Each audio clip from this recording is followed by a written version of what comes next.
Muy bien, gracias, doctor Villena. La segunda charla está a cargo del doctor Arturo Villena. El doctor Arturo Villena Pacheco es médico endocrinólogo, investigador peruano con registro inscrito, nivel 3, y doctor en medicina magna cum laude por la Universidad Peruana Cayetano Heredia el año 2022.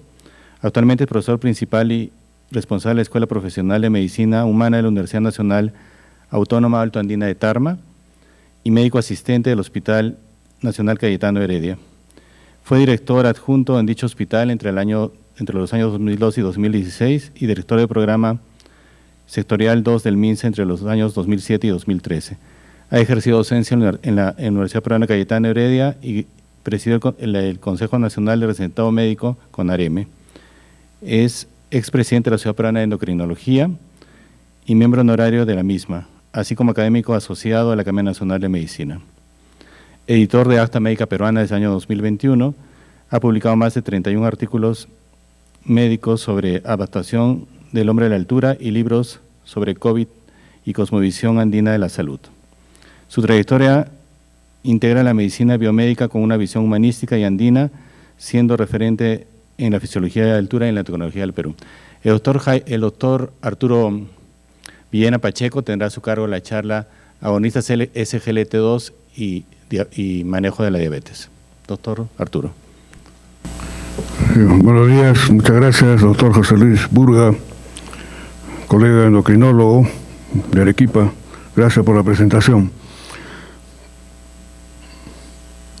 Bueno, el tema que yo voy a tratar es los inhibidores del cotransportador sodio-glucosa en el manejo de la diabetes mellitus tipo 2. Este es el temario que vamos a tratar. En general, como todos sabemos, la diabetes mellitus tipo 2 constituye una epidemia mundial. Según datos de la IDF, hay un incremento verdaderamente logarítmico de la prevalencia de diabetes mellitus a nivel mundial en general. Se estima que para el año 2050 el incremento a nivel global sea de un 45% adicional a nivel mundial y también en otras regiones del mundo.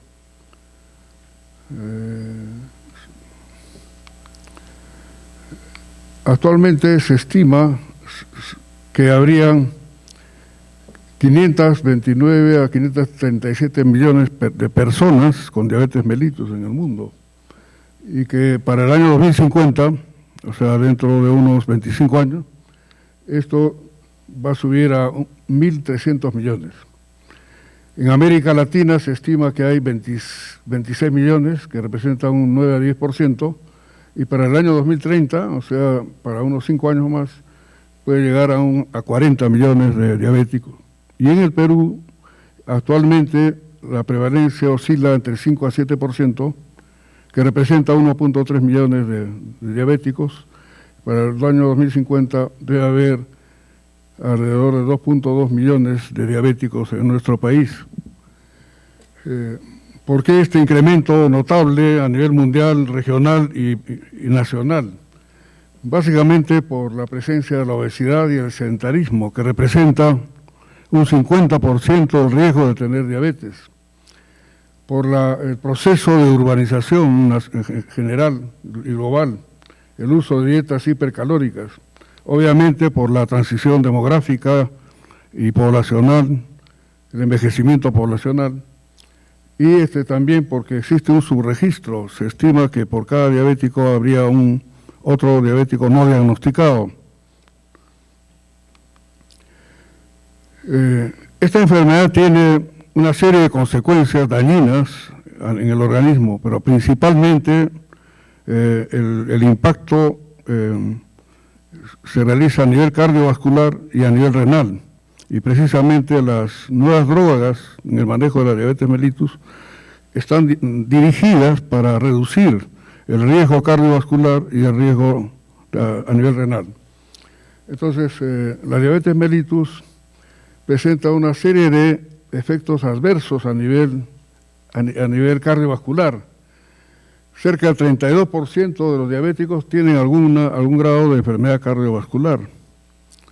El 50% de las muertes por diabetes, en los diabéticos es por enfermedad cardiovascular.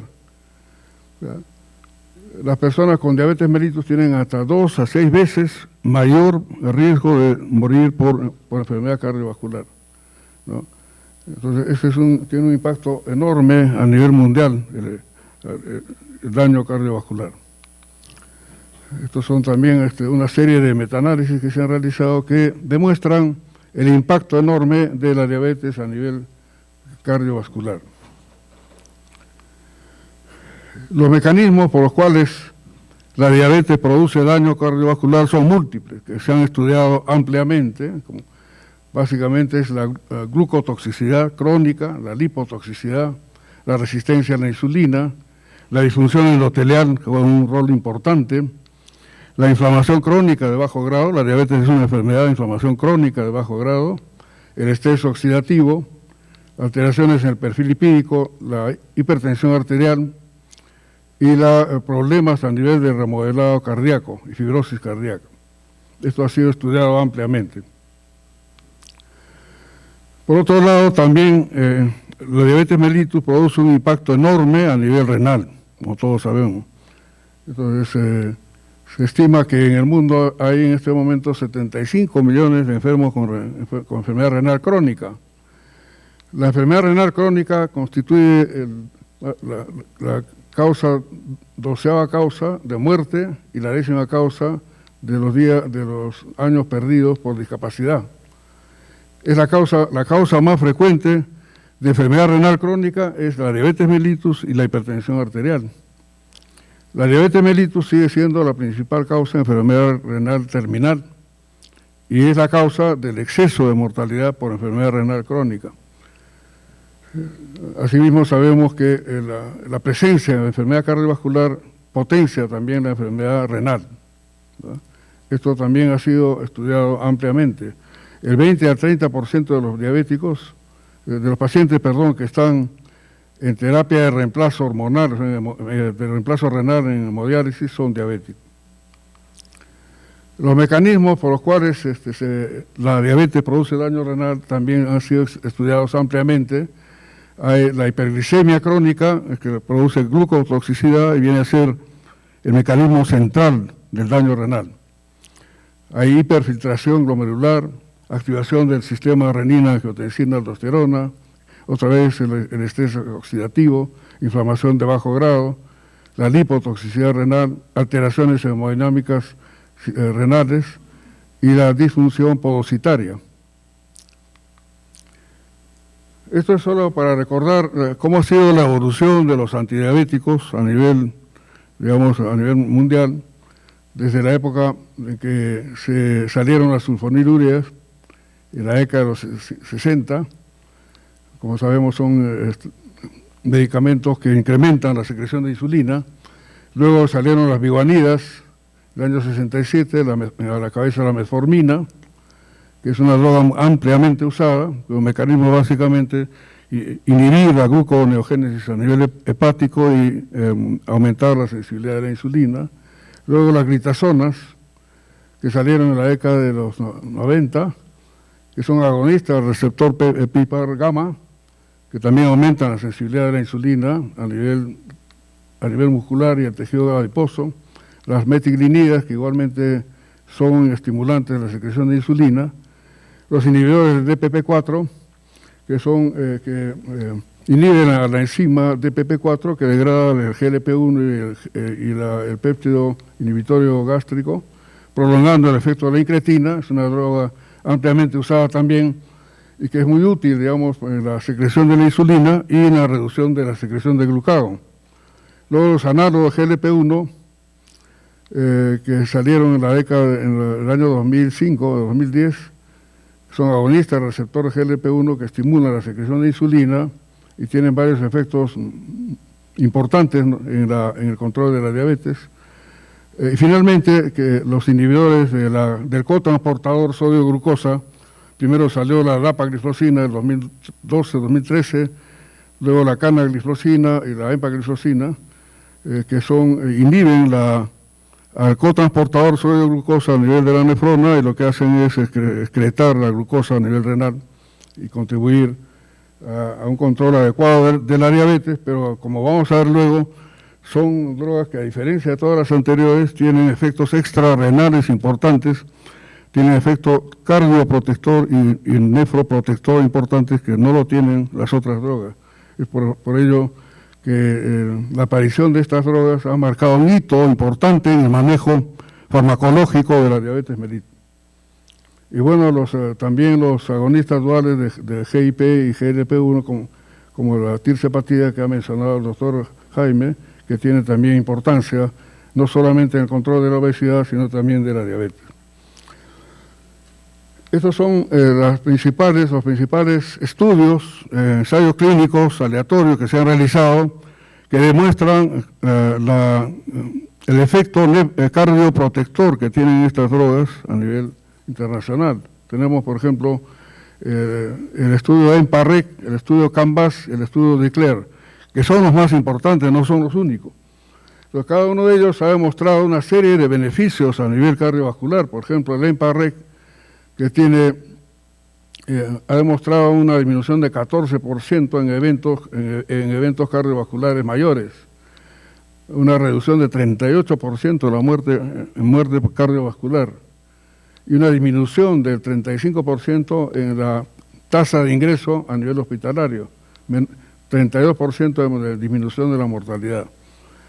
Algo similar también fue el estudio CANVAS, que ha demostrado una enorme eficacia, reduciendo los eventos cardiovasculares mayores, igualmente el riesgo de hospitalizarse.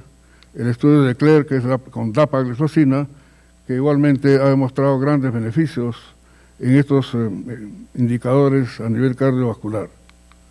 Acá tenemos el estudio EMPA-REC, que fue el primero, que demuestra en línea roja el impacto que tuvo a lo largo del tiempo, disminuyendo los muerte por eventos cardiovasculares importantes, menor hospitalización por insuficiencia cardíaca y menor mortalidad en general, comparado, digamos, con pacientes sin la droga. El estudio CANVAS, que también es otro estudio que demostró el enorme efecto cardioprotector, como pueden ver acá en el Forest Plot, que se puede ver como el HR está por debajo del 1, y demostró igualmente una disminución de eventos cardiovasculares en un 40%, disminución de la hospitalización por enfermedad, insuficiencia cardíaca en 33%, también beneficios disminuyendo el proceso de albuminuria, pero sin embargo en este estudio al comienzo se encontró algunos pacientes que habían tenido amputaciones y fracturas, pero que después en otros estudios se demostró que no estaban ligados directamente a la administración de la canagliflozina. El estudio de DECLARE-TIMI también es otro estudio clásico que ha demostrado los mismos beneficios con respecto a los eventos cardiovasculares, a la muerte cardiovascular, y en general su importancia ha sido muy, muy fuerte, previniendo en general toda enfermedad cardiovascular. Entonces, estas drogas tienen una base cardioprotectora importante. Los mecanismos por los cuales ejercen su efecto cardioprotector son diversos, entre ellos disminuyendo la sobrecarga del volumen por efecto diurético y osmótico, y el efecto natriurético, o sea, disminuye. Como sabemos, estas drogas, como veremos luego, no solamente excretan la glucosa, sino también excretan sodio. Al excretar sodio a nivel renal disminuye, obviamente, el volumen sanguíneo y disminuye la presión arterial. Estas drogas han demostrado tener una mejor comportamiento hemodinámico, reducen la postcarga, igualmente reducen la rigidez miocárdica, mejoran el metabolismo energético cardíaco, la pérdida calórica por la glucosuria y la natriuresis reduce el volumen plasmático, como he mencionado, disminuye la rigidez ventricular y disminuye la hiperfiltración glomerular. Entonces tiene una serie de mecanismos beneficiosos que van a tener resultados benéfico, digamos, a nivel cardiovascular. Estos son los estudios, los principales estudios que tienen beneficio nefroprotector. Son innumerables, el propio EMPA-REC, el CANVAS, el CREDENSE, DICLER-TIMI, el DAPA-CKD, el Emperor Reduced, Emperor Reserved, el EMPA-KIDNEY y el DELIVER. Todos estos estudios han demostrado una enorme cantidad de beneficios a nivel renal.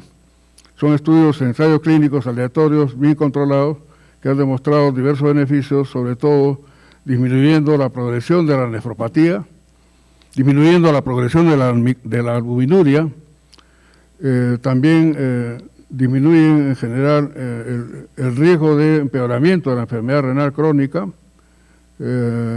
y también tienen un efecto evitando, digamos, la muerte por enfermedad renal crónica.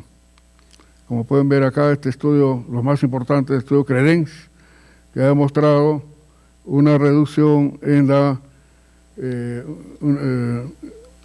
una reducción importante en la función, en la progresión de la enfermedad renal, disminuyen el riesgo de ir a hemodiálisis o a trasplante renal, disminuyen también cualquier evento renal importante y obviamente también tienen efecto cardiovascular al mismo tiempo.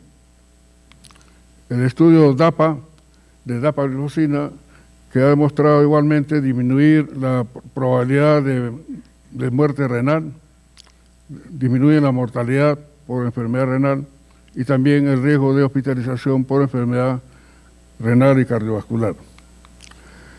Los efectos nefroprotectores de estos inhibidores son varios: reducen la hiperfiltración, disminuyen la albuminuria, retardan la progresión de la enfermedad renal crónica, reducen los eventos renales terminales y además, como hemos mencionado, tienen efectos cardiorrenales integrados. Entonces, el mecanismo por los cuales actúan estas drogas es inhibiendo al cotransportador tipo 2. A nivel del tubo contorneado proximal hay dos tipos de transportadores, el 1 y el 2. El 2 es el más importante porque lo que hace es reabsorber la glucosa a nivel del segmento 1 del tubo contorneado proximal, y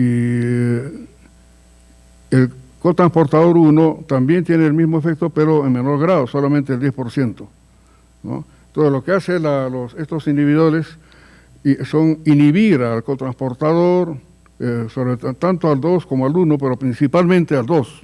Su efecto es inhibiendo al cotransportador 2, y de esa manera lo que hace es permitir la mayor excreción de glucosa a nivel renal. Acá tenemos algunas comparaciones farmacológicas de los inhibidores. La vía media en general oscila alrededor de las 10 horas de cada uno. La empagliflozina y la ertugliflozina tienen una vía media más larga, entre 10 a 18 horas. La selectividad inhibiendo el cotransportador 2 con respecto al 1 es más potente con respecto a la empagliflozina, como ven, casi tiene 2.700, mayor selectividad para inhibiendo al cotransportador tipo 2, de menor grado la canagliflozina y la dapagliflozina. Todas ellas tienen un efecto reduciendo la hemoglobina glicosilada 1C, pero el que tiene mayor efecto es la empagliflozina, que reduce hasta un 1%. La mayoría de ellos obviamente tienen efectos adversos. El más importante es infección urinaria y también disminución de la presión arterial, deshidratación. Este efecto adverso de amputación con canagliflozina no se demostró posteriormente. También son drogas que pueden producir diabetes, cetoacidosis diabética, pero también en menor grado.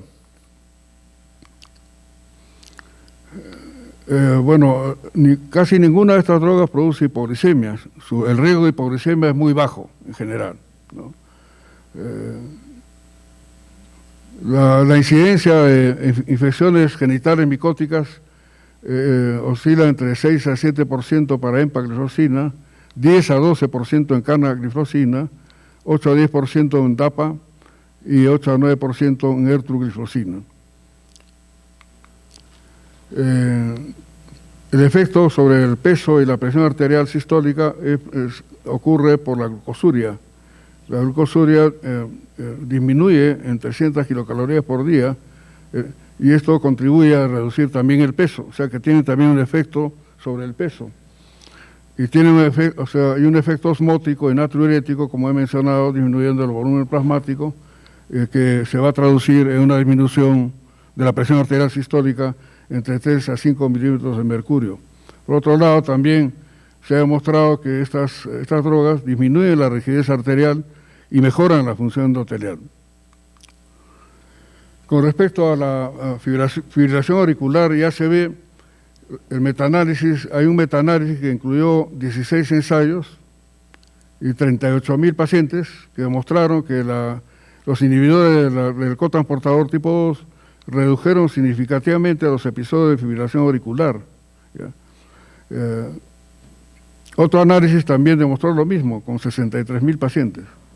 Sin embargo, su efecto sobre el ACV no fue importante, no se observó un efecto significativo.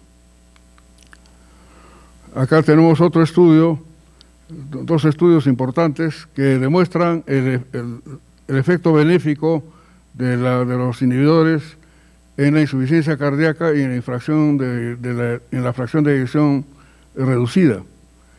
Tenemos el estudio DAPA-HF y el estudio Emperor Reduced. Este estudio DAPA-HF con dapagliflozina demostró que la dapagliflozina reduce en 26% cualquier desenlace primario combinado.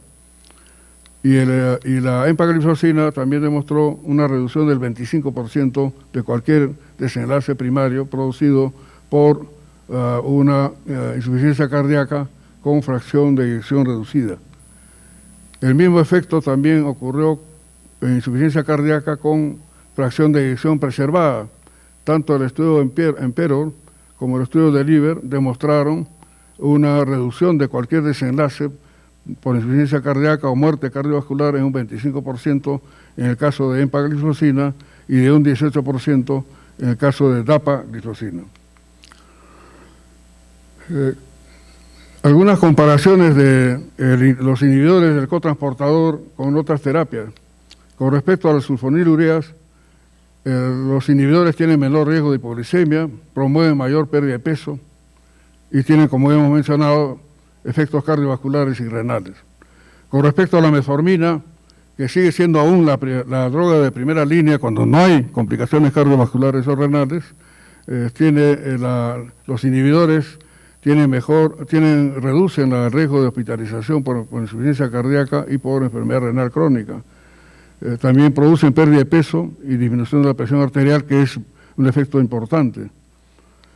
Con respecto a la insulina basal, tiene menor riesgo de hipoglicemia, produce mayor pérdida de peso, los beneficios cardiorrenales, tiene mayor adherencia al tratamiento en general.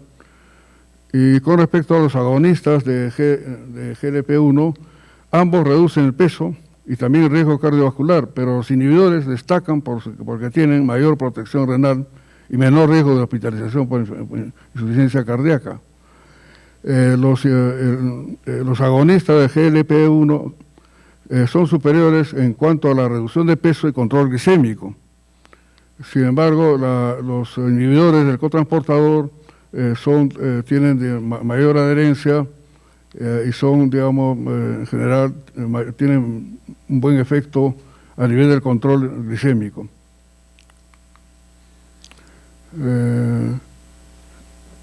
Algunas guías clínicas recomiendan la combinación de los inhibidores. Por ejemplo, para metformina con el inhibidor del cotransportador es una indicación estándar en pacientes con diabetes y riesgo cardiovascular y renal. Con insulina son útiles para reducir el peso y también para reducir la progresión de la enfermedad renal. Con los análogos de GLP-1 es una combinación potente en el control glicémico y en la pérdida de peso y también obviamente en la protección cardiorrenal. con los inhibidores de EPP4 tienen posiblemente menor eficacia, pero sobre todo también pueden ser útiles en el control glicémico. Y con las glitazonas son útiles sobre todo cuando hay importante resistencia a la insulina. Con respecto a los riesgos poco frecuentes de los inhibidores son la cetoacidosis euglicémica, que en realidad se presenta un porcentaje bajo, que es de 0.1 a 0.3%. Las amputaciones que se describieron con canagliflozina, posteriores ensayos demostraron que no existe este riesgo. Algunas contraindicaciones de estos inhibidores son, en primer lugar, la hipersensibilidad, la tasa de filtración glomerular menor de 25 a 30 mililitros por minuto, es una contraindicación. Y algunas precauciones generales: el riesgo de infecciones genitales micóticas, riesgo de hipotensión en ancianos, sobre todo cuando hay uso concomitante de diuréticos. Hay que tener cuidado, sobre todo en los estados de deshidratación. Cuando hay deshidratación, suspender el inhibidor, y también suspender en cirugía por ayuno prolongado. Entonces, todo esto ha determinado un cambio en los algoritmos de manejo de las guías de práctica clínica a nivel mundial. La evidencia científica ha determinado que las guías clínicas modifican también igualmente su sistema de algoritmo. Entonces, por ejemplo, en este caso, tanto la Asociación Americana de Diabetes ha demostrado, por ejemplo, que si la hemoglobina glicosilada es menor del 9% y no tiene comorbilidad cardiorrenal, la metformina sigue siendo la primera línea. Pero si el diabético tiene enfermedad cardiovascular, tiene insuficiencia cardíaca o enfermedad renal, entonces la guía de la ADA recomienda iniciar el inhibidor del cotransportador, o también los análogos del receptor de GLP-1, con o sin metformina. Si la hemoglobina está fuera de su objetivo, o sea, tiene más de 7 o 8%, añadir a la metformina el inhibidor o el análogo del receptor. Si aún siguiera fuera del objetivo, añadir otro agente, que puede ser un inhibidor de DPP4, insulina, sulfonilureas o alguna glitazona. Igualmente, el algoritmo de CADIGO, entre el año 22 y 24, señala que la metformina sigue siendo, dentro del manejo farmacológico, la droga de primera línea si la tasa de filtración glomerular es mayor o igual a 30.